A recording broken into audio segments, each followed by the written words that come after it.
حضرت عمر بن عاص رضی اللہ تعالیٰ عنہ نے مصر خود فتح کیا تھا، خود فاتح تھے. حضرت عمر نے انہیں گورنر مصر بنا دیا. ان کا بیٹا ایک عام آدمی کے بیٹے کو کہنے لگا چلو اپنا اپنا گھوڑا دوڑاتے ہیں، بھلا کون جیتتا ہے. گھوڑے دوڑے، عام آدمی کا بیٹا جیت گیا. گورنر صاحب کے بیٹے نے درہ اٹھایا اور درہ اٹھا کر کے اس جیتنے والے غریب آدمی کی کمر پہ درے مارے. اس کو جب درے لگے تو بیٹے نے گھر آ کے باپ کو اپنی لہو لوہان کمر دکھائی. باپ کے دل میں بڑی قدر ہوتی ہے اولاد کی. درجے تو لوگ ماں کے بیان کرتے رہتے ہیں، لیکن جتنا باپ پیار کرتا ہے اس کا بھی تقاضا کوئی کر نہیں سکتا. والد نے جب دیکھا نا لہو لوہان ہے گردن، تو والد چیخے، روئے، اور پھر پتہ نہیں اگلے 1.5 منٹ میں اس بچے کے والد کو کیا ہوا، اس نے آنسو پونچھے اور بیٹے کو کہنے لگا میرے گھوڑے کے پیچھے بیٹھ.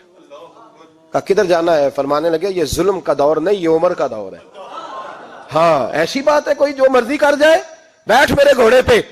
آدھی رات کے وقت پہنچے مدینے اور باہر جا کے وہ آدمی پکارنے لگے، کہنے لگے عمر باہر آؤ، نکلو خوابگاہ سے. جب غریبوں پہ ظلم ہو تو پھر حکمرانوں کو سونے کی اجازت نہیں ہوا کرتی. باہر آؤ. فاروق اعظم آدھی رات کو اٹھ کے آئے. کیا ہوا؟ کہا عمر دیکھ یہ بیٹا جو میں نے اپنے منہ کے نوالے کھلا کھلا کے پالا ہے، ذرا میرے لال کی پشت دیکھ. تیرے دور حکومت میں یہ حال ہوگا. حضرت فاروق اعظم نے کہا جاؤ بلا کے لاؤ فاتح مصر کو. حضرت عمر بن عاص بیٹے سمیت آئے. جناب فاروق اعظم فرمانے لگے مجمع میں کھڑا کر کے، فرمایا کیوں مارا تو نے اس کو؟ گردن جو گئی. فرمایا تو گورنر کا بیٹا تھا اس لیے مارا ہے؟ اس غریب آدمی کے بچے کو کہا درے پکڑ اور گورنر کے بیٹے کو اس کے سامنے مار، اور اتنے مار کے اسے سمجھ آئے. جب اس کو درے لگ رہے تھے تو لوگ دیکھ رہے تھے.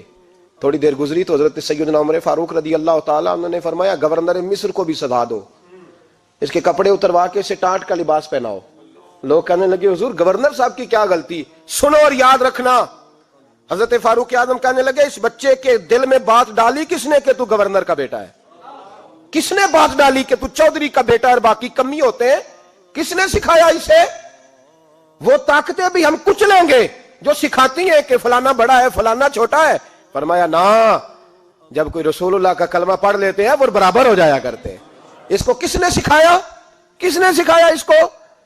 گورنر کو بھی. اور پھر حضرت عمر نے تاریخی جملہ کہا حضرت عمر بن عاص کی طرف دیکھ کے، فرمایا جب اللہ نے ان لوگوں کو آزاد پیدا کیا ہے تم نے کیوں غلام بنا لیا ہے؟ جب رب نے آزاد پیدا کیا تم نے کیوں غلام بنایا ہے؟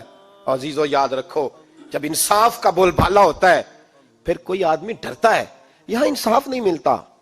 اور میں آپ خود ایک بات یاد آ گئی. حضرت عمر کا زمانہ تھا تو غسان کے بادشاہ نے کلمہ پڑھ لیا. جو لوگ غریب کہلاتے ہیں نا وہ ذرا میری بات پہ زیادہ توجہ کریں. غریبوں کو سنانے لگا ہوں، غریب ذرا توجہ کریں. غسان کے بادشاہ نے اسلام قبول کر لیا، اور اسلام قبول کرتے ہی وہ آئے حج کرنے. حج کے بعد فارغ ہوئے تو ایک نفلی طواف کر رہا تھا غسان کا بادشاہ، شاہ غسان. آج تو خانہ کعبہ میں بھی وی آئی پی پروٹوکول ملتا ہے، آج تو مسجد نبی میں بھی وی آئی پی پروٹوکول ہوتا ہے. یہاں آ کے بھی، یہاں بھی، اور دیکھتے صحیح تو کھڑا کہاں ہے.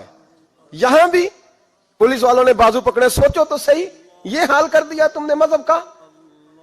طواف کعبہ ہو رہا ہے اور غسان کے بادشاہ نے جبہ پہنا ہوا ہے باریک اور لمبا. وہ طواف کعبہ کر رہا تھا تو ایک غریب آدمی کا پیر اس کے جبے پہ آ گیا. جب پیر آیا تو اس نے پلٹ کے غریب کے منہ پہ تھپڑ مارا. جب تھپڑ مارا تو اس غریب نے سیدنا فاروق اعظم کی عدالت میں مقدمہ کر دیا. کہا بادشاہ نے تھپڑ مارا ہے. حضرت عمر فاروق رضی اللہ تعالیٰ عنہ نے بادشاہ کو بلایا. فرمایا تو نے اس غریب کو مارا ہے؟ کہا جناب اس نے پیر رکھا تھا. تو فرمایا پیر رکھا تھا تو کیا ہو گیا؟ تو نے کیوں لمبا جبہ پہنا تھا؟ تجھے سمٹ کے چلنا چاہیے تھا. کہا میرے لیے حکم کیا ہے؟ حضرت عمر کہنے لگے یا اسے رات میں راضی کر لے، ورنہ صبح اسی جگہ اسی کونے میں خانہ کعبہ کے سائے میں وہ غریب تیرے منہ پہ تھپڑ مارے گا اور تجھے تھپڑ کھانا پڑے گا. غریبوں سنو سنو، ساری رات وہ غسان کا بادشاہ غریب کی منت کرتا رہا تو راضی ہو جا. غریبوں تم سے شکوہ ہے، تم 2-4 لاکھ پہ راضی ہو جاتے ہو. غریبوں تم سے شکوہ ہے، تم انصاف ہونے نہیں دیتے. غریبوں تم تھوڑی تھوڑی بات پہ مطمئن ہو جاتے ہو. تھوڑی تھوڑی بات. جتنے غریب تن ہیں لباسوں سے دور دور اتنی ہی چادریں میں مزاروں سے چھین لوں، اور جتنے غریب گھر ہیں اجالوں سے دور دور اتنی ہی روشنی میں ستاروں سے چھین لوں. اتنی تو ہمتیں ہو میری کم سے کم بلند کہ شاہوں کے تاج فقط اشاروں سے چھین لوں. تمہاری زیادتی ہے, تم نے ظلم پروان چڑھایا ہے. جب تم چودھری کے کہنے پر, ایم این اے کے کہنے پہ راضی ہو جاتے ہو, تم انصاف ہونے نہیں دیتے. ڈٹنا سیکھو, کھڑے ہونا سیکھو. جب اسے کہا نا راضی ہو جا, تو وہ غریب کہنے لگا میں راضی ہو جاؤں اور کل تو کسی اور کو بھی تھپڑ مارے. فرمایا جتنی تیرے پاس دولت ہے لا کے قدموں میں رکھ. ہم دولتوں کی پرواہ اس لیے نہیں کرتے کہ ہم نے محمد عربی کا چہرہ دیکھا ہوا ہے. اب میری نگاہوں میں جچتا نہیں کوئی, اس لیے کہ جیسے میرے محبوب ہیں ویسا نہیں. تم اثر لینا چھوڑ دو, تم اثر بڑا لیتے ہو. ہاں تمہارے اوپر چیزیں اثر انداز ہوتی ہیں, اس لیے انصاف نہیں ہوتا. ڈٹنا سیکھو, کھڑے ہونا سیکھو. جو بھائی ڈٹ جاتا ہے نا وہ بڑے کمال کر جایا کرتا ہے. ساری رات مناتا رہا. حضرت عمر سے کہنے لگا وہ نہیں مانتا, تو جناب عمر کہنے لگا پھر تیاری کر لے. ہم بادشاہ نہیں دیکھیں گے, دولت نہیں دیکھیں گے, ہم رسول اللہ کا دین دیکھیں گے, ہم نبی پاک کا نظام دیکھیں گے. وہ بادشاہ رات کو دوڑ گیا, بھاگ گیا, جا کے عیسائی ہو گیا. لوگوں نے کہا اتنا قیمتی آدمی عمر نے ضائع کر دیا. فرمایا چپ کرو, میں نے کوئی چیز ضائع نہیں کی, میں نے تو اپنے رسول کا دین بچا لیا ہے. کوئی شے ضائع نہیں ہوئی. عدل جب تک, میں پھر کہوں گا, اس عدل کے نقصان میں ہر آدمی برابر کا شریک ہے. ہم عدل ہونے نہیں دیتے, ہم عدل قائم نہیں کرتے. ہمارا تقاضا ہی نہیں کہ عدل ہو, ہم اپنے آپ کو عدل کے لیے پیش ہی نہیں کرتے, مزاج ہی نہیں. حضرت علی المرتضیٰ ایک جری انسان تھے, اور وہ علی تھے جن پر انسانیت رشک کرتی ہے. اور مولا علی وہ ہستی تھے کہ میرے مصطفیٰ کریم صلی اللہ تعالی علیہ وسلم نے فرمایا اس کے دیدار کو تو فرشتے بھی آیا کرتے. اتنا بڑا آدمی, اور پھر امیر المومنین خلیفۃ المسلمین حضرت علی. خود مولا علی نے حضرت قاضی شریح کو قاضی بنایا, چیف جسٹس بنایا, اپنے ہاتھوں سے تعیناتی کی. حضرت مولا علی رضی اللہ تعالیٰ عنہ کی زرہ گم ہو گئی. کافی دیر گزر گئی تو ایک یہودی کے پاس وہ زرہ آپ کو نظر آئی. حضرت علی نے ڈائریکٹ اس سے چھین نہیں لیا, حالانکہ امیر المومنین تھے. ہمارے ہاں ڈنڈا بھی بڑا چلتا ہے نا, جو طاقتور ہوتا ہے وہ تو تھانے جاتا ہی نہیں, اس کو ضرورت نہیں, اس نے تو بندے رکھے ہوئے ہیں, اس کو تو پتہ ہے کام کیسے لینا ہے. لیکن حضرت علی نے آئینی رستہ اختیار کیا, قانونی رستہ. قاضی صاحب کی عدالت میں مقدمہ کیا کہ فلاں یہودی کے پاس میری زرہ ہے اور وہ چوری ہو گئی تھی, گر گئی تھی, گم گئی تھی, مجھے دلائی جائے. قاضی صاحب نے بلا لیا یہودی کو, امیر المومنین بھی کٹہرے میں. قاضی صاحب کہنے لگے اس سے کہ زرہ تیری ہے؟ اس نے کہا جی میرے پاس ہے تو میری ہے. قاضی صاحب کہنے لگے حضرت علی سے گواہ آپ کو دینے پڑیں گے کیونکہ مقدمہ آپ نے کیا ہے, اگرچہ وہ امیر المومنین ہے. توجہ ہے بھائیوں کی, سمجھ آ رہی ہے باتوں کی؟ گواہ امیر المومنین آپ نے دینے ہیں کیونکہ مقدمہ آپ نے دائر کیا. تو حضرت علی کہنے لگے میرا بیٹا حسن گواہی دے گا کہ میری ہے, اور میرا غلام کمبر گواہی دے گا. قاضی صاحب کہنے لگے حضور ان کی گواہی درست تو ہے پر میں نہیں تسلیم کرتا, اس لیے کہ بیٹے تو باپ کے حق میں بولا ہی کرتے ہیں, نوکر تو آقاؤں کے حق میں بولتے ہی ہیں. جائیں کوئی غیر جانبدار بندہ لے کے آئے جو گواہی دے. تو حضرت علی خاموش ہو گئے, کہنے لگے ابھی میرے پاس ایسا کوئی گواہ نہیں. قاضی صاحب کہنے لگے چلیں پھر آپ یہودی کو راضی کریں, آپ نے کیوں بلا وجہ گھسیٹا عدالت میں, راضی کریں, انصاف کا تقاضا ہے. تو حضرت علی قریب گئے, کہنے لگے بھیا ناراض نہ ہونا, زرہ تو میری ہے, ناراض نہ ہونا, میں نے غلط مقدمہ نہیں کیا. وہ علیحدہ بات ہے کہ میرے پاس گواہ نہیں تو میں کوئی بے انصافی نہیں کر سکتا, تو میرے ساتھ چل تجھے کھجوروں کا حلوہ کھلاتا ہوں تاکہ تو راضی ہو جائے. وہ یہودی کہنے لگا میں نے قاضی صاحب کا انصاف دیکھا اور جناب علی کا انصاف کے لیے کھڑا ہونے دیکھا تو میں مولا علی کے قدموں میں بیٹھ گیا. میں نے کہا علی جب تیری یہ شان ہے تو محمد عربی کا کیا مقام ہوگا. میں نے کلمہ پڑھنا شروع کر دیا. دیکھیں نا تقاضا پورا کیا ہے حضرت علی نے. تو وہ کہنے لگا علی تیرے انصاف کے رنگ نے نا, جملہ یاد رکھنا, کہنے لگا یہودی علی تیرے انصاف کے اس رنگ نے میرے دل سے کفر کی میل دور کر دی, تیرے عدل نے میرا کفر توڑ دیا, کفر. لیکن شرط دیکھیں نا, غریب آدمی ابو ایوب انصاری, ماڑے بندے, اب تو پیر اور مولوی بھی گنجائش نہیں نہ دیتا کسی کو بولنے کی. تو سیاست دان تو اللہ ہی کی پناہ, وہ تو پتہ نہیں کس طرح سوتے ہیں رات کو, اللہ ہی جانتا ہے. پتہ نہیں کس طرح اپنے آپ کو مطمئن کر کے وہ زندگیاں گزار رہے ہیں, خدا ہی بہتر جانتا ہے. حضرت عمر فاروق جیسا دلیر اور جرری آدمی جمعہ پڑھانے مسجد میں داخل ہوئے تو جناب ابو ایوب انصاری دروازے پہ کھڑے ہو گئے, کہنے لگے عمر تیرے نوکر نہیں, ٹائم پہ آیا کر, بڑی دیر سے کھڑے ہیں. کیوں دیر سے آیا ہے؟ بڑے جلالی تھے نا حضرت عمر, لیکن وہ جلالی اس وقت تھے جب کوئی ظلم کرتا تھا, اور ذات کے لیے جلالی نہیں تھے. کہا وقت پہ آیا کر, کو ملازم نہیں تیرے. تو تو سیدنا فاروق اعظم ممبر پہ چڑھے اور فرمانے لگے اللہ ابو ایوب انصاری کا بھلا کرے، جب تک اس طرح کے لوگ موجود ہیں کوئی بادشاہ بگڑے گا نہیں، اللہ اس کا بھلا کرے، اس نے میری توجہ صحیح۔ اور پھر عمر رو پڑے، رو کے فرمانے لگے مسلمانوں معاف کر دو، غلطی کوئی نہیں، میرے پاس کرتا ایک ہی ہے، اور عبداللہ کی ماں نے وہ دھو کے خشک ہونے کو ڈال دیا تھا، غریب ہوں، کرتا دوسرا کوئی نہیں، تو وہ ذرا نا خشک ہونے میں آ کے دیکھ لو ابھی بھی گیلا ہے، مجھے معاف کر دو، میری غلطی نہیں ہے۔ صحابہ درد کے ساتھ رونے لگے اور کہنے لگے اللہ اس طرح کے حکمران ہمیشہ عطا کرتا رہے۔ میرے بھائی تو انصاف کا رنگ تو دے، ان تقاضوں کو سمجھنا۔ یہاں کسی کی جرت ہے بول سکے، طاقت ہے کسی کی، لیکن انہوں نے اپنے آپ کو پیش کیا، سامنے پیش کیا اپنے آپ لوگوں کے سامنے۔ دو مال غنیمت کی چادریں بانٹ رہی ہیں، سب کو ایک ایک ملی ہے۔ فاروق اعظم جمعہ پڑھانے آئے تو اسی چادر کا کرتا، اسی کی تامت، لوگ کھڑے ہو گئے، عمر بتا تو نے دو کیوں لی؟ یہ انصاف ہے؟ یہ عدل ہے؟ کیوں لی دو؟ تو حضرت عمر کہنے لگے میرا بیٹا جواب دے گا۔ عبداللہ بن عمر بولے، کہنے لگے ابا جی کے کپڑے بڑے پرانے ہو گئے تھے، میں نے اپنے حصے کی بھی اپنے ابا جی کو دے دی ہے۔ دیکھیں نا یہ انصاف میرے نبی پاک نے کیا ہے، صحابہ نے سیکھا ہے۔ میں اور آپ تیار نہیں، ہم تیار نہیں انصاف کے لیے، ہمارا مزاج نہیں انصاف کا، ہمیں خود بہت سارا آگے پیش ہو کے رنگ دکھانا پڑے گا، اس کے لیے ہماری تیاری نہیں۔ اس لیے ہم حکمرانوں کو گالی دے کے چپ کر جاتے ہیں، اس لیے ہم وکیلوں کے کہتے ہیں بکتے بڑا ہیں، جج بکتے، یہ باتیں کر کے ہم خاموش ہیں، ہم پیش نہیں کر پا رہے، ابھی تک ہم اپنے آپ کو کھڑا نہیں کر پا رہے کہ ہم سے مطالبہ کرو انصاف کا، کھڑا نہیں۔ حضرت سیدنا علی المرتضیٰ شیر خدا رضی اللہ تعالیٰ عنہ فرماتے ہیں بدر کے لیے جب جا رہے تھے تو سواری ایک تھی، سوار تین تھے، ایک سواری اور سوار تین۔ فرماتے ہیں نبی پاک صلی اللہ علیہ وسلم نے فرمایا تین کٹھے نہ بیٹھنا، دو بیٹھیں، سواریوں کو تکلیف ہوتی ہے، قربان جاؤں کیسا رسول دیا ہے جو جانوروں کے حقوق کا بھی خیال فرماتے ہیں صلی اللہ علیہ وسلم۔ فرمایا دو بیٹھیں۔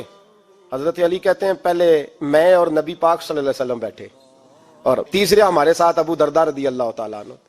فرماتے ہیں جا رہے تھے بدر کے لیے، پہلے میں اور حضور بیٹھے، پھر نبی پاک اور ابو درداء بیٹھے۔ فرماتے ہیں پھر نمبر لگ گیا میرا اور ابو درداء کا، اور مصطفیٰ نے گھوڑے کی لگام تھامی تو حضرت ابو درداء تڑپ اٹھے، کہنے لگے علی نہ طبیعت مانتی ہے، نہ ادب مانتا ہے، نہ عشق مانتا ہے، تو اس طرح کر، میں تو چھوٹا ہوں، آپ کہیے رسول پاک سے، آپ ہر لحاظ سے بڑے ہیں، آپ عرض کیجئے کہ حضور نہ ادب مانتا ہے، نہ عشق مانتا ہے، نہ پیار مانتا ہے، نہ تقاضا ہے، مہربانی کرے آ جائیں۔ حضرت علی ہاتھ باندھ کے عرض کرنے لگے محبوبہ ٹھیک ہے باری آپ کی پیدل چلنے کی ہے، پر مہربانی کریں، ادب پیار اور محبت مجبور کر رہی ہے۔ تو حضور نے فرمایا علی چپ کر، میں عدل نہیں کروں گا تو لوگ عدل سیکھیں گے کیسے؟ اگر میں عدل نہیں کروں گا تو قوم سیکھے گی کیسے؟ مجھے عدل کرنے دے، انصاف کرنے دے، فرمایا چلنے دے مجھے پیدل، کچھ نہیں ہوتا۔ تقاضا ہے عدل جب تک پورا نہیں ہوتا۔ آپ یقین کریں میرے صاحب کہا کرتے تھے میں عدالت کو عدالت نہیں کہتا، کچہری کہتا ہوں، اس لیے کہ عدالت وہ ہوتی ہے جہاں عدل ہوتا ہے۔ یہاں تو حال یہ ہے، بتائیے وکیل کو نہیں پتا ہوتا کہ جو میرے پاس آیا یہ غلط آدمی ہے، وہ اس کی حمایت کرتا ہے کہ نہیں، اس کے ساتھ چلتا ہے کہ نہیں، جھوٹ کے ساتھ آخر تک لڑتا ہے کہ نہیں لڑتا، جو گواہ بن کے جا رہے ہوتے ہیں انہیں پتا ہوتا ہے کہ نہیں کہ ہم جھوٹے کی گواہی دینے جا رہے ہیں۔ تو پھر کیا سارا ظلم حکومتیں کر رہی ہیں؟ معاشرہ بھی تو اپنی ترتیب بدلے نا، لوگ بھی تو اپنا رنگ بدلے نا، لوگ بھی تو طبیعت بدلے نا۔ کون منتخب کرتا ہے انہیں ظالموں کو؟ عوام، اور پھر اس کے بعد شکوہ بھی عوام ہی کرتی ہے۔ خدا را تقاضے سمجھو، مزاج سمجھو، طبیعت سمجھو اسلام کی۔ میرے نبی پاک صلی اللہ علیہ وسلم نے عدل کا بول بالا کیا، ہر مقام پر، ہر نقطے پر رسول پاک صلی اللہ علیہ وسلم نے عدل عدل اور عدل کی آواز بلند فرمائی۔ کوئی مقام ایسا نہیں، آپ پڑھیے کتابیں، اگر ایک کلمہ پڑھنے والے اور یہودی کا فیصلہ آیا ہے اور نبی پاک صلی اللہ علیہ وسلم نے یہودی کو حق میں سمجھا ہے تو نبی پاک نے یہودی کے حق میں فیصلہ دیا۔ وہ منافق بگڑ گیا ہے، حضرت عمر کے پاس گیا ہے، لیکن حضور نے فرمایا جہاں جاتا ہے جا، فیصلہ وہی کیا جائے گا جو عدل پہ مبنی ہوگا، جو انصاف پہ مبنی ہوگا۔ ہماری طبیعتوں کے اندر سے وہ جو جس سٹیج پہ کوئی بیٹھا ہے وہ وہاں بڑا ہے، وہ جہاں بیٹھا ہے وہ سلطنت کا مہاراجا ہے، وہ کہتا ہے نہیں نہیں میرے پاس سارا کچھ ہے، یہاں تو میں اختیارات استعمال کروں گا، وہ استعمال نہ ہوئے تو پھر دولت استعمال کروں گا۔ تو جب اجتماعی مزاج قوم کا بگڑتا ہے، پھر معاشرے میں نا انصافی عام ہوتی ہے، پھر ظلم عام ہوتا ہے، پھر بے رہ روی کا شکار۔ اور میرے نبی پاک صلی اللہ علیہ وسلم کی حدیث سن لے، ذرا جا کے سننا یہ والی روایت، اور اسے یاد کر لینا، اس کا رٹا لگا لینا۔ حضور نے فرمایا تھا جس معاشرے میں بے حیائی عام ہوگی وہاں ایسی بیماریاں پیدا ہوں گی جن کا علاج ہی کوئی نہیں ہوگا. اور حضور نے فرمایا جس قوم کے اندر انصاف نہیں ہوگا وہاں قتل عام ہوگا. انصاف نہیں، جب تک مجرم کو سزا نہیں ملتی، جب تک مجرم کو سزا نہیں ملتی اتنی دیر تک لوگوں کے لیے وہ نشان عبرت نہیں بنتا، اتنی دیر تک لوگ باز نہیں آتے. یاد رکھیں جب انصاف ہوگا، عدل ہوگا، اور عدل کرنے والے جب عدل کریں گے اور انصاف کا دامن تھامیں گے. پہلی بات تو یہ ہے کہ ہم اپنے آپ سے ورا کریں بہت ساری چیزوں کو. ہم دیکھتے ہیں حکومت نے چھوٹی چھوٹی کمیٹیاں بنا دی ہیں مصالحتی کمیٹیوں کے لیے، بین المذاہب کمیٹیاں، بڑا کچھ بن گیا ہے، لیکن لوگ گروہ بندی کا شکار ہیں، گروہی تعصبات ہیں. دیکھتے ہیں کہ ہمارا ووٹ کس طرف ہے، ہمارا مزاج کس طرف ہے، اس رنگ میں ملت کا اجتماعی نقصان ہو جائے، شرازہ بکھر جائے. اور میں شروع میں کہہ چکا ہوں، امام حسن فرمایا کرتے تھے اگر غریب پر ظلم نہ روکا جائے گا تو وہ ظلم امیر کے دروازے تک بھی جائے گا. ایک وقت آئے گا کہ امیروں کے ساتھ بھی زیادتیاں ہونے لگیں، اس لیے کہ جب ظلم ہوتا ہے تو اس کی آگ بھی پورے معاشرے کو لپیٹ میں لیتی ہے، اور جب انصاف ہوتا ہے تو اس کی برکتیں بھی سارے معاشرے کو فائدہ دیتی ہیں. عدل انصاف ضروری امر ہے. حضرت عمر فاروق رضی اللہ تعالیٰ عنہ جناب زید بن ثابت رضی اللہ تعالیٰ عنہ کو خود قاضی بنایا تھا. حضرت زید بن ثابت کو قاضی خود بنایا، خود تعینات کیا. حضرت ابی بن کعب رضی اللہ تعالیٰ عنہ نے نا حضرت عمر پر مقدمہ کر دیا حضرت زید بن ثابت کی حکومت میں، خود حضرت عمر پر. جناب عمر جب پہنچے نا وہاں سب لوگ بیٹھے رہے. ایک شخص کہنے لگا تم اپنے امیر کے لیے کھڑے نہیں ہوئے، تو حضرت زید بن ثابت کہنے لگے چپ کر جا، ان پر مقدمہ ہے، وہ حساب دینے آئے ہیں، امیر المومنین بن کے نہیں آئے. سامنے کھڑا کیا تو گفتگو کے دوران کوئی ایسا موقع آیا کہ حضرت عمر کو قسم دینی پڑی. تو حضرت زید بن ثابت حضرت ابی بن کعب سے کہنے لگے یار لحاظ کر، وہ فاروق اعظم ہے، امیر المومنین ہے ہمارے، اور تو ان سے قسم کا مطالبہ کر رہا ہے. حضرت سیدنا فاروق اعظم کی طرفداری میں بات کی نا تو حضرت سیدنا عمر فرمانے لگے زید اس مقدمے کا فیصلہ کر لو اور اس کے بعد میں تمہیں معزول کر دوں گا، تم تو اہلیت ہی نہیں رکھتے. حضور کیا ہوا؟ فرمایا تم نے میری طرفداری کیوں کی، تم نے مجھے امیر المومنین کیوں کہا، تم نے کیوں میرے حق میں بات کی؟ اگر میں اور تو اس طرح کرنے لگیں گے تو امت کو عدل کون دے گا؟ اگر میرا اور تیرا یہ رنگ ہو جائے گا، کیوں تو نے مجھے امیر المومنین کہا؟ اس وقت میں اپنی صفائی دینے آیا ہوں، عمر بن خطاب سے زیادہ میرا کوئی تعارف نہیں ہونا چاہیے، کیوں تم نے یہ لفظ کہے؟ اور فرمایا اگر مجھ پر قسم آئے گی اور جو میرے اوپر لاگو ہوگا مجھے وہ کام کرنے کا تمہیں حکم کرنا چاہیے تھا. یہاں تو حال ہی کوئی نہیں، مزاج ہی کوئی نہیں. ہماری قوم بڑی سمجھدار ہے، حکمران بھی بڑے سمجھدار ہیں. ممتاز حسین قادری رحمۃ اللہ علیہ کو پھانسی ہوئی تو لوگ کہنے لگے مولوی شدائی ہو گئے. فیصلہ تھا عدالت کا تو ماننا چاہیے تھا. ایک فیصلہ ایک پیپلز پارٹی کے سابقہ صدر کے بارے میں بھی عدالت نے دیا تھا، اور پھر آپ کی پارلیمنٹ نے اس فیصلے کو کنڈم کیا، مذمت کی، اور اٹھ کے کہا گیا کہ ہم مذمت کرتے ہیں، فیصلہ غلط تھا. جب حضرت ممتاز قادری کے حق میں فیصلہ آئے تو اس وقت لوگ بولتے ہیں، کہتے ہیں دیکھو جناب عدالت کا فیصلہ ہے اور مولوی کہہ رہے پھانسی نہ دو. اور جب ایک شخص پر، ایک عام آدمی پر فیصلہ آئے اور بڑی عدالت کرے اور وہ چوکوں چوراہوں میں کھڑا ہو کے کہے کہ ہم اس فیصلے کو نہیں مانتے، پھر کوئی آدمی نہیں بولتا. پھر کسی جگہ ہم نے کہا تھا بچ جا، تو رسول اللہ صلی اللہ علیہ وسلم کی ناموس والوں کا لحاظ کر، اللہ رسول تیرا خیال فرمائیں گے. لیکن یہاں عدل اور انصاف کے تقاضے بڑے عجیب ہیں. غریب کے حق میں فیصلہ اور ہے اور امیر کے حق میں فیصلہ اور ہے. چودھری صاحب پہ درخواست آ جائے تو ایس ایچ او صاحب ٹیلی فون کرتے ہیں، چودھری صاحب درخواست آئی ہے تواڈے تو کی کرنا جے، وہ کی کرنا تواڈے تے اپلیکیشن آئی ہے، لینی ہے کہ نہیں؟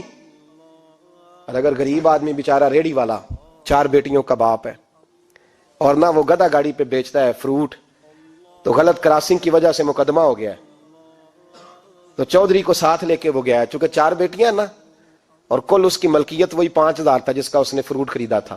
چودھری بھی کرسی پہ، ایس ایچ او بھی کرسی پہ، اور غریب آدمی زمین پہ بیٹھا ہے، اور ایک ایک زبان سے 32 گالیاں اسے دی جا رہی ہیں. وہ کہتے چودھری صاحب تہاڈی مہربانی، میں تو شامی گھر جانا ہے تو میری تیاں روٹی کھانی، مہربانی کرو میرا سامان واپس کر دو، مہربانی کرو خدا را میرا سامان دے دو. او یار ظلم یہ ہے کہ یہاں امیر کے لیے قانون اور ہے اور غریب کے لیے قانون اور ہے. اس وقت پھر ظلم ہوتا ہے، پھر زیادتی ہوتی ہے، پھر ملتیں نہیں بنتی، پھر اس سے ڈاکو پروان چڑھتے ہیں. اس سے پھر ظالم پروان چڑھتے ہیں. اپنے آپ کو پیش کرو. یاد رکھو میرے نبی پاک صلی اللہ علیہ وسلم نے فرمایا ظلم قیامت کے اندھیروں میں سے ایک اندھیرا ہوگا. ظالموں کو قیامت کے دن ٹھوکریں لگیں گی, رستہ نہیں ملے گا. اپنے آپ کو پیش کریں, چھوٹی سی بھی زیادتی, چھوٹا سا بھی ظلم نہ ہونے پائے. انصاف کے تقاضے پورے ہونے چاہیے.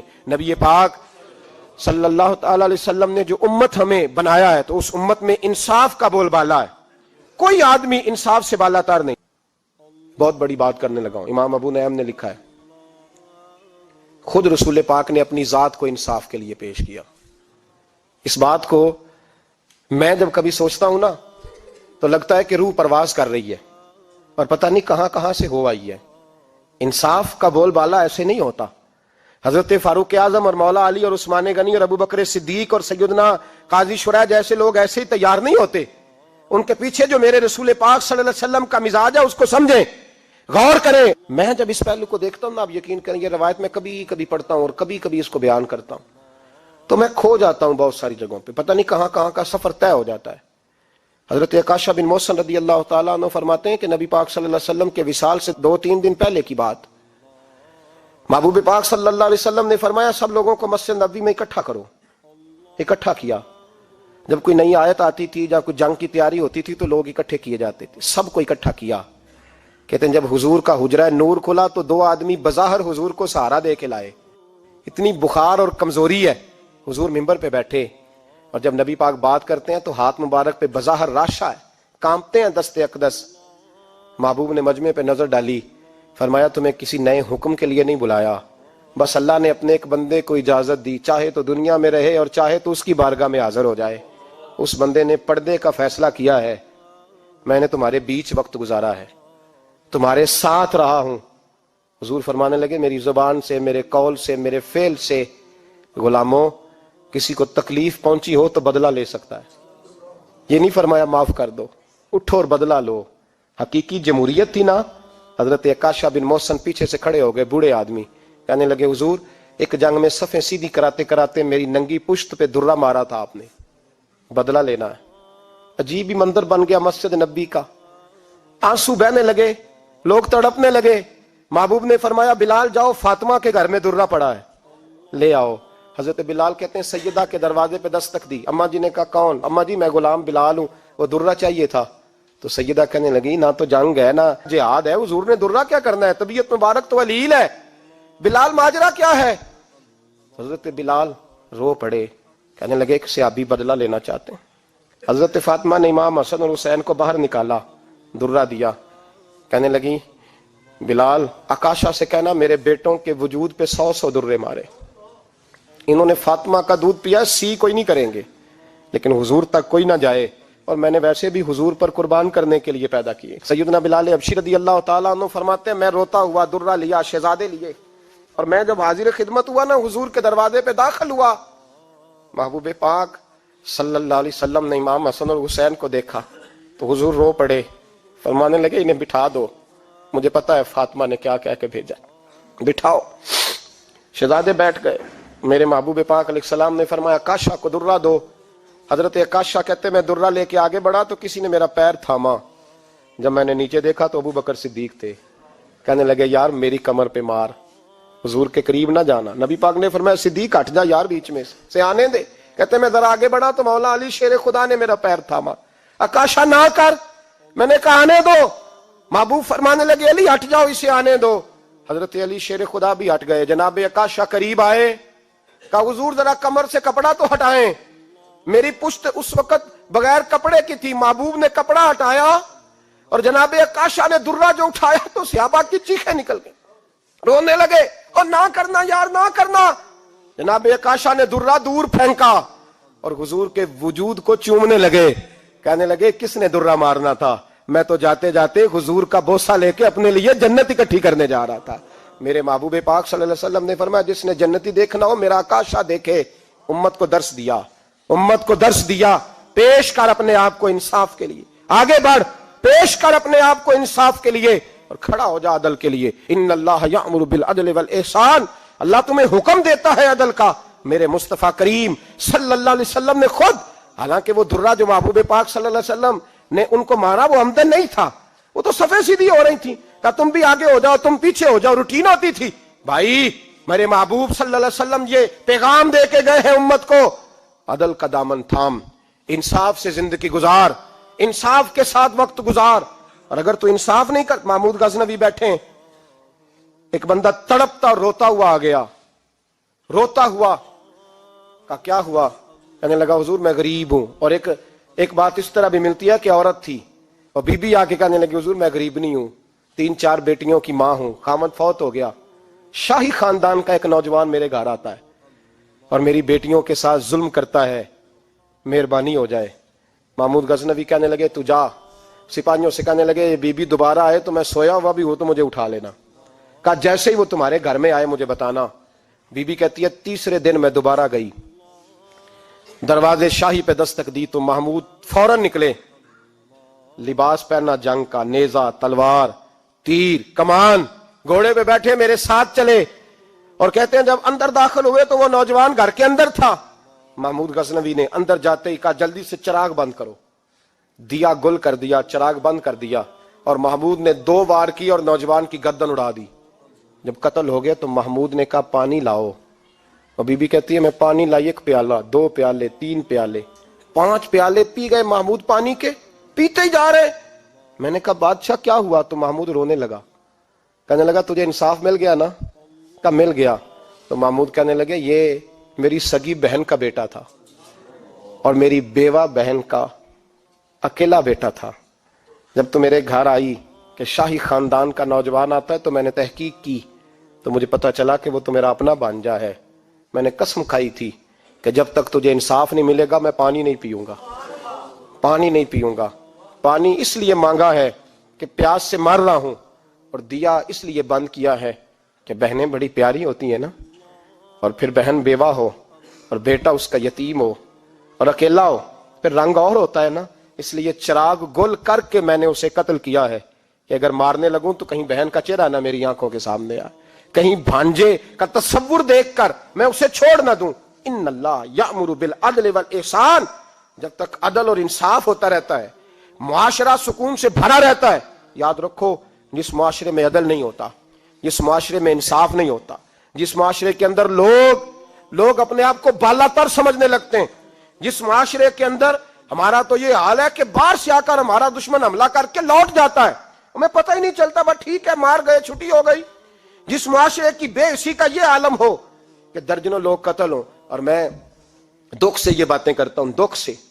ایک دن نا اخبار پہ 4 قتلوں کی خبر بھی لگی ہوئی تھی اور ایک سیاستدان کی ممکنہ شادی کی خبر بھی لگی ہوئی تھی۔ کلیجہ پھٹتا ہے بات کرتے۔ وہ خبر اتنی چھوٹی سی تھی کہ آج ضلع لاہور میں 4 لوگ قتل ہو گئے، وہ خبر اتنی چھوٹی تھی، اور ایک سیاستدان نئی مداری کرنے لگا ہے، اس کی خبر بڑی تھی۔ اور قوم وہ ٹھیک ہے، پڑھنے والا بھی ایسا ہی ہے، میری طرح کے لوگ، انہوں نے وہ کہا وہ قتل تو روز ہوتے رہتے ہیں، یہ عام سے لوگ ہیں، غریب لوگ، یہ گاجر مولی ہیں، کوئی برج نہیں، کٹ گئے تو یہ شادی کی خبر بڑی ہے، اس پہ تبصرہ ہونا چاہیے۔ اسی وقت پھٹے آباد ہو جاتے ہیں، چونک آباد ہو جاتے ہیں، بحث شروع ہو جائے، 4 آدمی قتل ہو گئے، ٹھیک ہے معاذ اللہ، مسئلہ ہی کوئی نہیں۔ اتنی بے حسی، اس قدر زیادہ سفاکیت، اور قومی میڈیا مداری گروہ کی خبریں بڑی دیتا ہے، اور جو بیچارے قتل ہو گئے سر راہ، جن کی رپٹ بھی پتہ نہیں کب درج ہوگی اور جن کے بارے میں پہلی کارروائی کا آغاز بھی پتہ نہیں کب ہوگا، ان کی خبریں چھوٹی ہیں۔ ہم تو اس طرح ہیں جیسے کوئی مداری لگائے گا تو ساری قوم وہاں اکٹھی ہو جائے گی، یہ سنجیدہ قوموں کا وتیرہ نہیں۔ او بھائی ہم پاکستانی، پنجابی، یہ سارا کچھ بعد میں ہے، سب سے پہلے ہم رسول اللہ کے غلام ہیں، ہمارے مزاج کے اندر وہ سارا کچھ ہونا چاہیے جو ہمارے نبی نے ہمیں عطا فرمایا ہے، ہمیں ان ساری چیزوں کو سیکھنا چاہیے جو رسول پاک نے ہمیں عطا فرمائی ہیں، اپنے مزاج کو تبدیل کریں، انصاف کا آغاز کریں، اور اگر کبھی غلطی ہو جائے تو ڈٹ کے کہیں ہو گئی، اپنے آپ کو پیش کریں۔ حضرت علی شیر خدا رضی اللہ تعالیٰ عنہ فرمایا کرتے تھے جسے دنیا میں سزا ملے گی اللہ دوبارہ قیامت میں نہیں دے گا، اس لیے کہ میرا رب بڑا کریم ہے۔ آپ فرمایا کرتے تھے وہ بڑے قیمتی لوگ ہیں جو دنیا میں سزا لیتے ہیں لیکن آخرت کی سزا سے بچ جایا کرتے ہیں۔ یہاں اگر اپنے آپ کو پیش کر لیا جائے، یہاں اگر انسان اپنے آپ کا محاسبہ کر لے، اس جگہ عدل قائم کر لے، صبح قیامت اس کے لیے آسانی ہو جائے۔ غریب سے لے کر امیر تک جو جس جگہ بیٹھا ہے، جس منصب پہ بیٹھا ہے، اسے تقاضا عدل قائم کرنا چاہیے۔ اسے انصاف کا بول بالا کرنا چاہیے, اسے ہر مقام پر یہ سوچنا چاہیے کہیں ایسا تو نہیں کہ میں بے انصاف ہوں. اور یاد رکھیں انصاف انصاف ہوتا ہے, نہ انصاف کی آنکھیں ہونی چاہیے اور نہ انصاف کا دل ہونا چاہیے. وہ دیکھے نہ کہ سامنے کون ہے, اور اس کا دل اگر دھڑکے تو صرف انصاف کے لیے دھڑکے, کسی اور کے لیے دھڑکنا نہیں چاہیے. اسے بالکل فیصلہ کرنا چاہیے, جو بھی سامنے آئے اسے فیصلہ کرنا چاہیے. اپنے آپ کو پیش کرنا سیکھیں, معاشرے میں انصاف کرنا سیکھیں, عدل کرنا سیکھیں. ہمارے ہاں انفرادی سطح پہ جب شروع ہوگا یہ کام, انفرادی سطح پہ, پھر وہ اجتماعی. آپ یقین کریں لوگ گفتگو کی حد تک بھی انصاف نہیں کرتے. کوئی آدمی اگر صحیح کہہ رہا ہے نا بات, لیکن ہمارے مفادات کو ٹھیس پہنچ رہی ہے, تو اس کی مخالفت کرنا ہم ضروری سمجھتے ہیں, کہتے ہیں بات صحیح کر رہا ہے, پر چونکہ میرے مفادات کی نہیں, لہذا میں اس کو اس بات میں آگے بڑھنے کی اجازت نہیں دوں گا. 2-4 دن پہلے ایک صاحب مجھے سمجھانے لگے, کہنے لگے معاملات تھوڑے آگے بڑھ رہے ہیں, اب تو چیزیں بڑی ساری صحیح ہو گئی ہیں, علماء کو نرمی کرنی چاہیے. اور میں نے کہا کس بات کی نرمی؟ ہماری آواز تو اتنی مؤثر ہے ہی نہیں, ہم نے تو کبھی دعویٰ ہی نہیں کیا کہ ہماری وجہ سے بڑا انقلاب آ رہا ہے. اگر کونوں میں بیٹھ کے مسجدوں میں رسول اللہ کے نام کی دعائی دیتے تو اتنا تو موقع دو نا ہمیں, کم از کم اتنا تو کرنے دو. اور وگرنہ اگر ہم سے پوچھو تو مرحوم کہہ گئے تھے جتنے غریب گھر ہیں اجالوں سے دور دور, اتنی ہی روشنی میں چراغوں سے چھین لوں, اور جتنے غریب تن ہیں لباسوں سے بے نیاز, اتنی ہی چادریں میں مزاروں سے چھین لوں. اتنی تو ہمتیں ہوں میری کم سے کم بلند کہ شاہوں کے تاج فقط اشاروں سے چھین لوں. عدل رہے گا تو امن رہے گا, عدل رہے گا تو سکون رہے گا, عدل رہے گا تو معاشرہ بنے گا, اور انسان رہیں گے. اور اگر بے انصافی ہوگی تو بھیڑیے پلیں گے, درندے پلیں گے. یاد رکھنا انسانوں کی بستی اس وقت تک قائم رہتی ہے جب تک اس میں انصاف رہتا ہے, اور جب انصاف رخصت ہوتا ہے پھر بھیڑیوں کا راج ہوتا ہے. اگر چاہتے ہو کہ دنیا میں انسان رہے پھر انصاف کرنا پڑے گا, اور اگر بھیڑیوں کو موقع دینا ہے تو ٹھیک ہے, پھر کسی طرف نہ دیکھیں, اپنے آپ کو سجائیں سواریں, دل کو روشن کریں, ادھر بڑھیں جدھر انصاف زیادہ ہے. اللہ اپنے محبوب کی سچی غلامی عطا فرمائے. آخر دعوانا الحمدللہ. امید ہے آپ کو یہ ویڈیو پسند آئی ہوگی. اگر پسند آئی ہے تو اس کو لائک کر دیجئے, اس کو دوسروں کے ساتھ شیئر کیجئے, علم کو پھیلانے میں میری مدد کیجئے, اور اس چینل کو جاتے جاتے سبسکرائب کر لیجئے تاکہ ہر نئی آنے والی ویڈیو آپ کو بر وقت مل سکے.